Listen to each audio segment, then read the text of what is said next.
Баткен Ордо. Баткен Ордону көрөлү. Так, Баткен тынч экен. Кыргызстанда жападан жалгыз эшек калып тур, ал дагы Баткен облусунда экен. Байкушум карагылачы.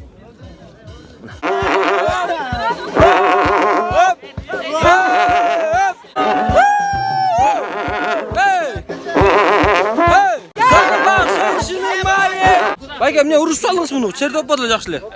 Жок, урушпай эле коюң, биз сурандык эле. Урушпай эле коюң сен.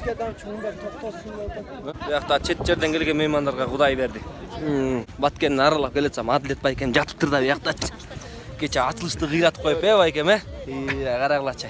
Оппа, Талас облусуна келдик. Мына Рина менен ал. Чыңгыз. Каякта жүрөбүз биз кана? Талас. Смело жүрөлү. Смело.